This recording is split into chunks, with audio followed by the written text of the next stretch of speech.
आज के इस वीडियो में आप सबका स्वागत है।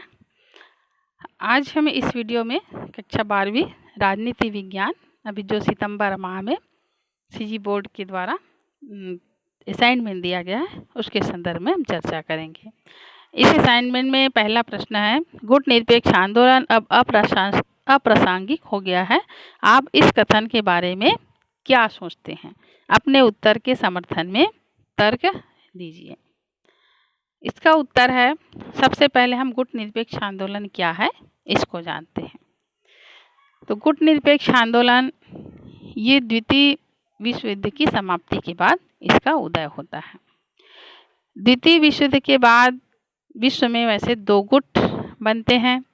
एक गुट संयुक्त राज्य अमेरिका जो अपनी प्रभावी भूमिका निभाता है और इसके विरोध में इसको टक्कर देने के लिए सोवियत संघ दूसरा गुट के रूप में अपना प्रभाव जमाता है।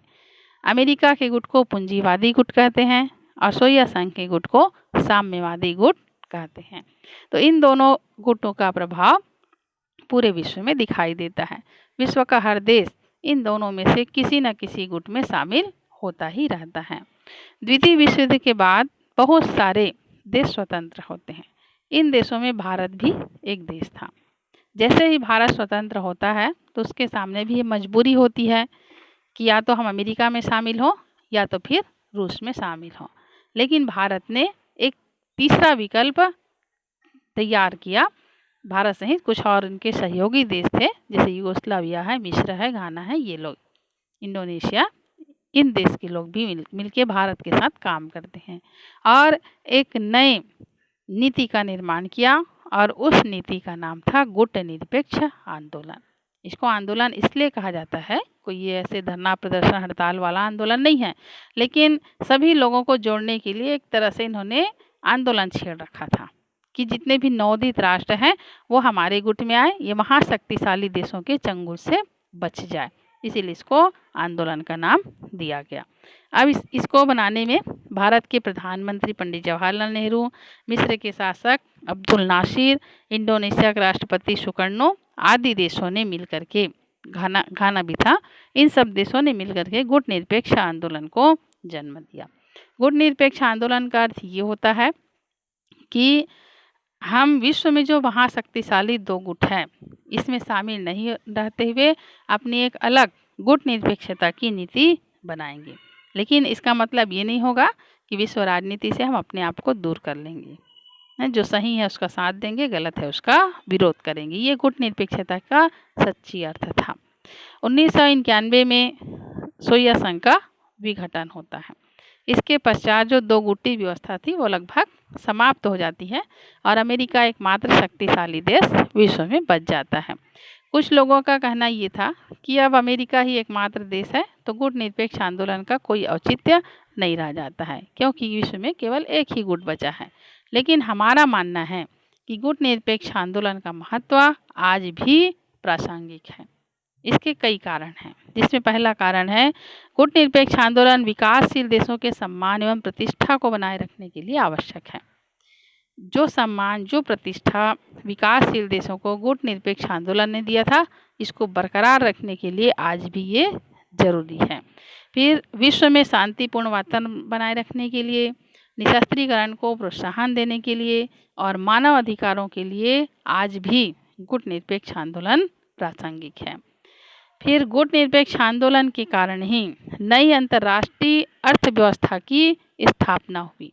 तो नई अंतर्राष्ट्रीय अर्थव्यवस्था को बनाए रखने के लिए, पिछले वीडियो में हम पढ़े हैं पुरानी अर्थव्यवस्था और नई अर्थव्यवस्था, जिसमें नई अर्थव्यवस्था में विकासशील देशों को भी उतना महत्व दिया गया जितना विकसित देशों को महत्व दिया गया। तो इस नई आर्थिक अर्थव्यवस्था को बनाए रखने के लिए भी आज गुट निरपेक्ष आंदोलन आज भी प्रासंगिक है। फिर अमेरिका के वर्चस्व को कम करने के लिए अभी विश्व में संयुक्त राज्य अमेरिका एक महाशक्तिशाली देश के रूप में जाना जाता है। तो इसका वर्चस्व को लगाम देने के लिए, कम करने के लिए भी गुट निरपेक्ष आंदोलन का अपना महत्व है। फिर गुट निरपेक्ष आंदोलन, अगला पॉइंट है, लोकतांत्रिक स्वरूप को मजबूती प्रदान करता है। यानी लोकतंत्र को बरकरार रखने में गुट निरपेक्ष आंदोलन का अपना विशेष महत्व है। फिर छठवां ये पॉइंट, अशिक्षा, बेरोजगारी, आर्थिक समानता जैसी समस्याओं को दूर करने के लिए भी गुटनिरपेक्ष आंदोलन है। और आज गुटनिरपेक्ष देशों की बढ़ती हुई जनसंख्या इसके महत्व को दर्शा रही है। जब गुटनिरपेक्ष आंदोलन बना, मात्र उसमें 25 देश ही शामिल थे, जो बढ़कर आज गुटनिरपेक्ष देश की सदस्य संख्या 120 है। स्वयं चीन भी गुटनिरपेक्ष देश में शामिल होने के लिए आवेदन करके रखा हुआ है। तो इस बात का ये सबूत है कि गुटनिरपेक्ष आंदोलन की प्रासंगिकता आज भी बरकरार है और इसको हम किसी भी स्थिति में नकार नहीं सकते। और गुटनिरपेक्ष आंदोलन आज भी जारी रहना चाहिए, ताकि जो महाशक्तिशाली देश हैं इन पर लगाम लगाया जा सके। दूसरा प्रश्न है इसमें, शीत युद्ध की प्रकृति लिखिए, कोई 4। सबसे पहले हम जानते हैं शीत युद्ध क्या है। तो शीत युद्ध एक ऐसा युद्ध है जिसमें हथियारों का उपयोग नहीं होता है, बल्कि इसमें वैचारिक टकराव होता है, प्रतिस्पर्धा होती है, कूटनीतिक जोड़ तोड़ होता है, दुष्प्रचार होता है, मनोवैज्ञानिक प्रतिस्पर्धा होती है, जासूसी जैसे तरीकों को उपयोग में लाया जाता है। तो इन सब तरीकों को अपनाते हुए एक दूसरे के विरुद्ध दुष्प्रचार करते हैं, ये कहलाता है शीत युद्ध। एक तरह से ये बातों का युद्ध कह सकते हैं। शीत युद्ध संयुक्त राज्य अमेरिका और सोवियत संघ के बीच हुआ है। शीत युद्ध की प्रकृति कौन कौन सी है? तो सबसे पहला तो है, शीत युद्ध में युद्ध जैसा तनाव होता है, लेकिन वास्तविक युद्ध नहीं होता है। पूरा विश्व डर के साए में जीता है कि कहीं युद्ध न छिड़ जाए। लेकिन इस युद्ध में केवल बातों से ही लड़ा जाता है। जैसे कई मामलों में हम देख सकते हैं, कोरोना को लेकर के अभी हाल ही में अमेरिका और चीन के बीच भी तो शीत युद्ध ही हुआ है। अमेरिका और चीन के बीच बातों को लेकर, जैसे कोरोना मामले में अमेरिका ने चीन को दोषी दिया, चीन अमेरिका के विपक्ष में बोला, रूस जो है चीन के समर्थन में आ गया। फिर इधर ईरान और अमेरिका के बीच, तो ये सब उदाहरण आज भी शीत युद्ध की स्थिति में हम देख सकते हैं। तो ये शीत युद्ध मतलब कुल मिलाकर बातों का युद्ध है, और ऐसे लगता है कि अब युद्ध होने ही वाला है, लेकिन युद्ध होता नहीं है, केवल इसको बातों से ही डरा करके रखा जाता है। फिर दूसरा है पॉइंट, शीत युद्ध में एक दूसरे के विरुद्ध प्रचार प्रसार किया जाता है। प्रचार के सभी माध्यम, जैसे टीवी है, समाचार पत्र है, रेडियो है, इंटरनेट है, सोशल मीडिया है, ट्विटर है, ये सब में प्रचार प्रसार किया जाता है। ये एक दूसरे के विरुद्ध प्रचार करते हैं, दुष्प्रचार करते हैं, और विश्व के अन्य देशों को अपने पक्ष में करने का प्रयास करते हैं।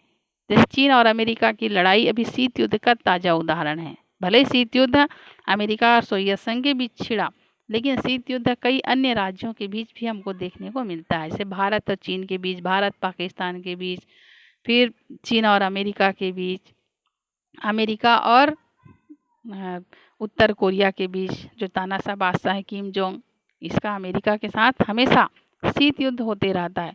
अमेरिका उसको धमकी देगा कि मेरा रिमोट का बटन जो है मेरा टेबल में है, तो वो बोलेगा कि मेरा परमाणु रिमोट का बटन यहाँ पर है।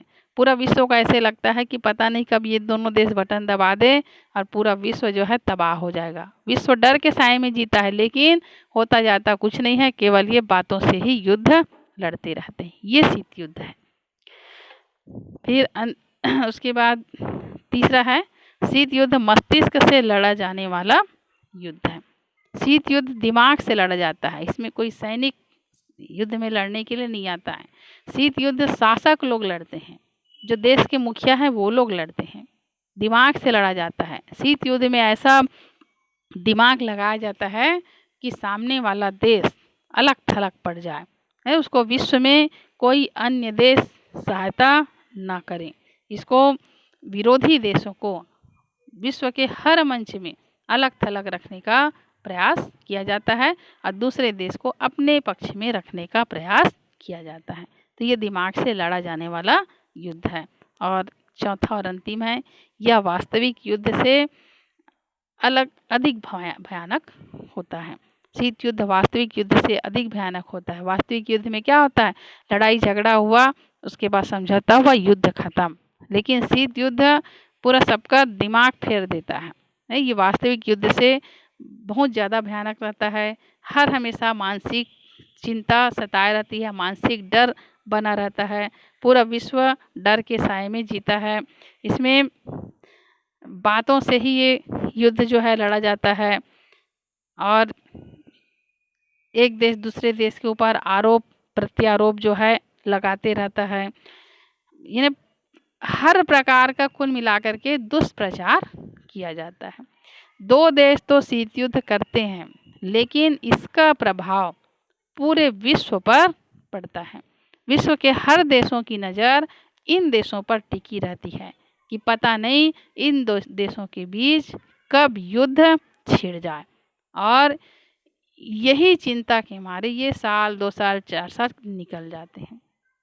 उत्तर कोरिया और अमेरिका का जो शीत युद्ध चल रहा है, जब इनका चलता है तो ऐसे लगता है कि पता नहीं ये दोनों, जो उत्तर कोरिया का सन की तानाशाह बादशाह किम जो पता नहीं कब अमेरिका के ऊपर हमला कर दे और अमेरिका भी उसके हमले का जवाब दे दे। तो ये वास्तविक युद्ध से क्या होता है, ज़्यादा भयानक होता है। पूरा विश्व जो है युद्ध और डर के साए में जीता है कि पता नहीं दो शक्तिशाली देशों के बीच यदि युद्ध लड़ा जाता है तो इसका परिणाम पूरे विश्व को भुगतना पड़ सकता है। यही डर और चिंता हर देश के मन में छाई हुई रहती है।